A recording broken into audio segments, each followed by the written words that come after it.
हमारा आज फिर लेक्चर 2 क्लासेस के लिए कॉमन होता है।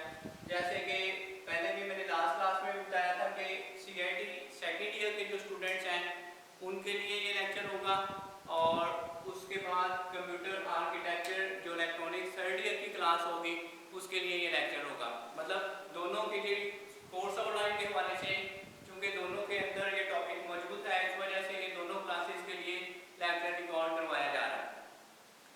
तो डियर स्टूडेंट्स, आज हम लोग जो टॉपिक डिस्कस करने के लिए जा रहे हैं वो है हमारा architectural block diagram of micro processor.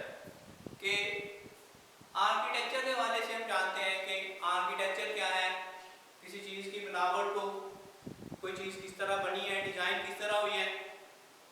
Block diagram हम लोग आज डिस्कस करने के लिए जा रहे हैं। तो आपके सामने ये बोर्ड पे मैंने उसकी जो आर्किटेक्चरल ब्लॉक डायग्राम है माइक्रो प्रोसेसर की, वो मैंने बनाई है। अब उसमें हम लोग अगर फोकस करें तो हमारे पास उसके दो मेन पार्ट्स होते हैं।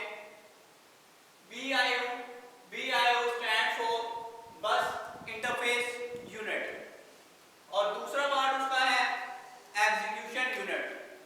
इसका पार्ट 1, आपके पास एक पार्ट उसका BIO बस इंटरफेस यूनिट और दूसरा पार्ट उसका है एग्जीक्यूशन यूनिट।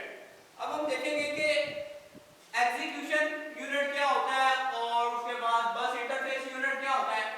अभी उन सारी चीजों को जानने में नो को हासिल करने के लिए हम लोग इस डायग्राम को ब्रीफली हम लोग स्टडी करते हैं। इसके जो सारे ब्लॉक्स हैं, हर एक ब्लॉक का इंडिविजुअल फंक्शन क्या होगा और उसको हम किस तरह अंडरस्टैंड कर सकते हैं। तो एग्जीक्यूशन यूनिट के अंदर एग्जीक्यूशन बेसिकली क्या होता है कि किसी चीज पे अमल करना। लाइक आप अपने किसी दोस्त से काम कहते हैं तो उससे आप बाद में पूछते हैं जी जो मैंने काम कहा था उस पर कुछ एग्जीक्यूशन हुआ है कि नहीं। यू मीन दैट कि आप उससे पूछ रहे हैं कि आपका जो काम था उस पर कोई अमल दरामद हुआ है या नहीं। तो एग्जीक्यूशन कंप्यूटर सिस्टम्स के अंदर एग्जीक्यूशन क्या है, इंस्ट्रक्शंस पे अमल करने का जो प्रोसेस है या इंस्ट्रक्शंस पे अमल करना क्या कहलाता है, एग्जीक्यूशन। तो अब इसमें एग्जीक्यूशन यूनिट के अंदर हमारे पास आते हैं जनरल पर्पस रजिस्टर्स। ये हमारे पास 4 जनरल पर्पस रजिस्टर्स होंगे और ये कुछ स्पेशल पर्पस रजिस्टर्स होते हैं। General purpose registers, special purpose registers, उसके बाद ALU stand for arithmetic and logical unit. उसके बाद हमारे पास इसमें ऑपरेंड्स होते हैं, फ्लैग्स होती हैं, और बस इंटरफेस यूनिट के अंदर हमारे पास इंस्ट्रक्शंस क्यू, उसके बाद समिंग यूनिट और सेगमेंट्स हमारे पास मौजूद होंगे जिन्हें हमें डिस्कस करना है आज। तो हम स्टार्ट करते हैं एग्जीक्यूशन यूनिट से, जो हमारे पास बस इंटरफेस यूनिट का एक जरूरी हिस्सा है। ALU stand for arithmetic and logic unit. Arithmetic operations like आपके पास एडिशन है, मल्टीप्लिकेशन है, डिवीजन है, लाइक जितने आपके पास चारों जो अरिथमेटिक प्रोसेस हैं, एडिशन, सब्ट्रैक्शन, मल्टीप्लिकेशन, डिवीजन, ये काम करने के लिए जो माइक्रो प्रोसेसर में हिस्सा यूज होता है उसको हम ALU का नाम देते हैं। और A अरिथमेटिक के लिए और L लॉजिक के लिए।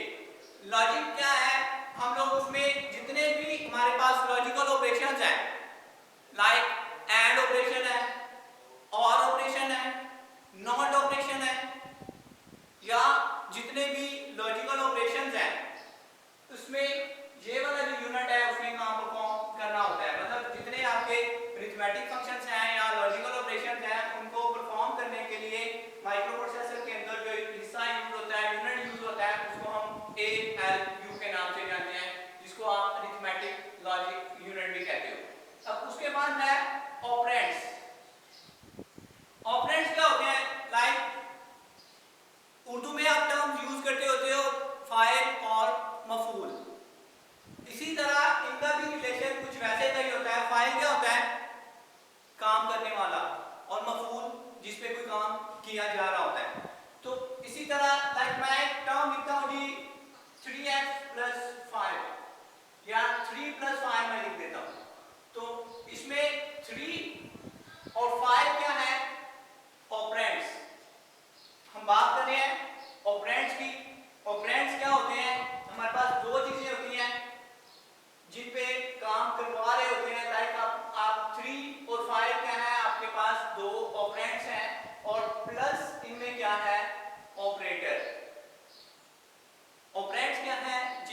काम हो रहा है उन्हें हम कहेंगे ऑपरेंड्स, और जो काम करवाने वाला है वो ऑपरेटर।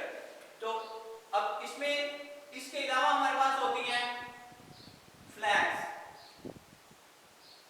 यू मीन फ्लैग किसी चीज की इंडिकेशन के लिए, किसी चीज की अलामत के तौर पे इस्तेमाल की जाती है। जैसे कि बीइंग पाकिस्तानी हमारे पास एक अपना नेशनल फ्लैग है, इंडियंस हैं, बंगाली हैं, या जितने भी दूसरी नेशंस हैं, हर एक कौम हर एक नेशन का अपना एक निशान जिसे हम फ्लैग के नाम से जानते हैं, और वो किसी न किसी चीज़ की इलावत होती है। कि हमारा जो नेशनल फ्लैग पाकिस्तानी फ्लैग है वो फर्क तरह की आइडेंटिफिकेशन दे रहा होता है। इंडियन फ्लैग, बांग्लादेश का flag, Sri Lanka flag, Canadian, American वगैरह, वो सारे क्या हैं, वो उनकी जो नेशनैलिटी है उनकी प्रेजेंटेशन दे रही होती हैं। तो इसी तरह हमारे पास फ्लैग्स एक 16 बिट की रजिस्टर होती है जिसके अंदर 9 डिफरेंट टाइप्स जो फ्लैग्स होती हैं वो उसके अंदर मौजूद होती हैं। अब उनमें हमारे पास डिफरेंट फ्लैग्स, जैसे कि हम कह सकते हैं कि हमारे पास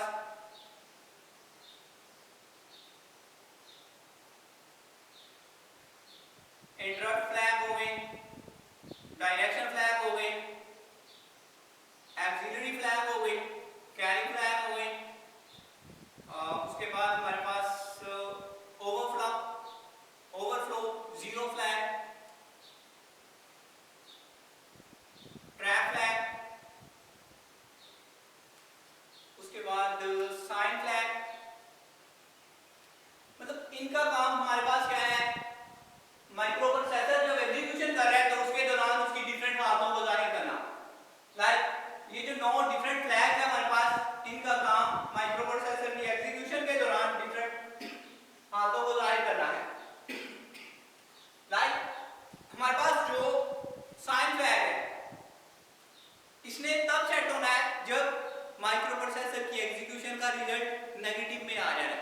मतलब जब माइक्रो प्रोसेसर की एग्जीक्यूशन का रिजल्ट नेगेटिव आ गया है तो ये वाली जो बिट है रजिस्टर 16 बिट का जो रजिस्टर है जिसको हम फ्लैग्स रजिस्टर के नाम से जानते हैं, इसमें क्या होना है कि इसकी जो ये बिट तब 1 होगी जब इसकी एग्जीक्यूशन का रिजल्ट नेगेटिव आ जाएगा। तो उसके बाद इंटरप्ट क्या है, इंटरप्ट के बारे में वैसे जानेंगे। इंटरप्ट आप ऐसे सिस्टम के अंदर या बाहर ऐसा इलेक्ट्रिकल सिग्नल जो माइक्रो प्रोसेसर के काम में खलल पैदा करे उसे हम इंटरप्शन कहते हैं। जैसे लाइक आप दो बादशाह लोग अगर बात कर रहे हैं तो अगर तीसरा बंदा उनकी बात को काटने की कोशिश करेगा तो वो एक्सक्यूज करेगा, सॉरी टू इंटरप्ट यू, माफ कीजिएगा कि आपकी बात काट रहा हूँ। तो इंटरप्शन ऐसे क्या है, माइक्रो प्रोसेसर जो रूटीन में काम कर रहा है उसके काम में खलल को हम कहेंगे इंटरप्शन। तो इसी तरह डायरेक्शन फ्लैग क्या है,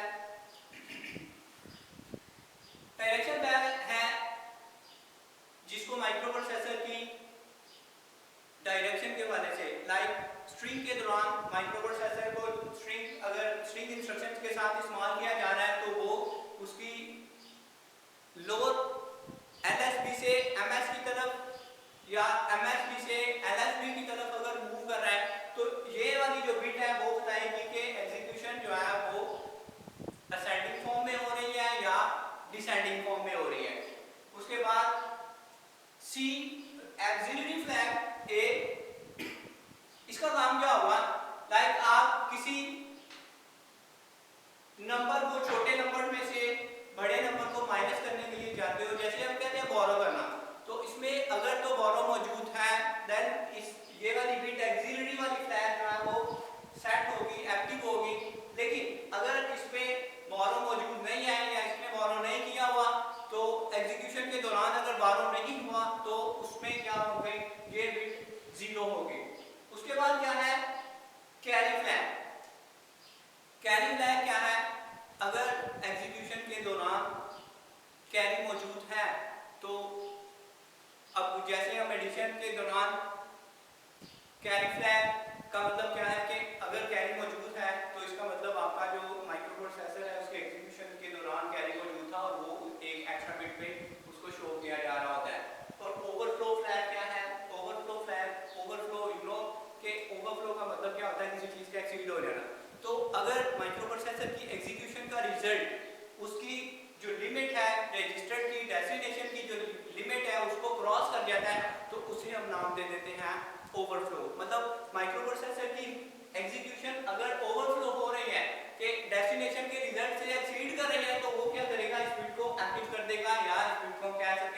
सेट कर देगा। तो उसके बाद हमारे पास क्या है, ट्रैप फ्लैग। उसके बाद हमारे पास एक और फ्लैग होती है जिसको आप पैरिटी फ्लैग के नाम से जानते हो। तो ट्रैप फ्लैग और पैरिटी के बारे में अगर हम पहले बात कर लें तो उसमें इस फ्लैग ने इंडिकेट करना होता है कि माइक्रो प्रोसेसर की एग्जीक्यूशन के अंदर उसमें जो नंबर ऑफ वंस की तादाद है वो इवन है या ऑड। मींस अगर किसी एग्जीक्यूशन के दौरान लाइक मैं कह सकता हूं कि कोई रिजल्ट है, कोई भी एग्जीक्यूशन का रिजल्ट है, अब उसमें नंबर ऑफ वंस की तादाद लाइक मैं इसमें कह देता हूं कि नंबर ऑफ वंस की तादाद क्या है 1 2 3 4। 4 क्या है, एक इवन नंबर है। तो इवन नंबर की सूरत में क्या करने का, अगर माइक्रो प्रोसेसर की एग्जीक्यूशन के दौरान अगर वंस की तादाद इवन आ गई है तो वो इसको इस बिट को सेट कर देगा। अगर वंस की तादाद जो है वो ऑड होगी तो वो इसको रीसेट कर देगा या इसको 0 रखेगा। तो इसी तरह हमारे पास ट्रैप फ्लैग क्या है, इसने माइक्रो प्रोसेसर के लिए इंडिकेट करना है कि माइक्रो प्रोसेसर की जो एग्जीक्यूशन है, इंस्ट्रक्शंस की जो एग्जीक्यूशन है वो स्टेप बाय स्टेप हो रही है, मतलब वो एक एक इंस्ट्रक्शंस करके एग्जीक्यूट करवा रहा है। तो ये था हमारे पास फ्लैग्स के हवाले से कुछ काम के। फ्लैग्स क्या होती हैं माइक्रो प्रोसेसर के अंदर, जो मुख्तलिफ माइक्रो प्रोसेसर की एग्जीक्यूशन के दौरान मुख्तलिफ हालतों को जाहिर करने के लिए जो इंडिकेशन इस्तेमाल की जाती हैं उनको हम कहते हैं फ्लैग्स। अब उनमें से 16 बिट का हमारा जो रजिस्टर्ड है उसमें से 9 बिट जो है वो यूज होंगी फ्लैग्स के लिए और बाकी जो 7 बिट्स हैं वो डोंट केयर स्टेट में होंगी। इसका मतलब वो किसी काम के लिए इस्तेमाल नहीं हो रही हैं, डोंट केयर के लिए हैं। तो इसका मतलब ये हमारे पास क्या है, सारी की सारी फ्लैग्स रजिस्टर्ड। अब उसके बाद instruction queue, segments, control systems और जनरल और स्पेशल पर्पस रजिस्टर्स को हम लोग नेक्स्ट लेक्चर के अंदर डिस्कस करेंगे।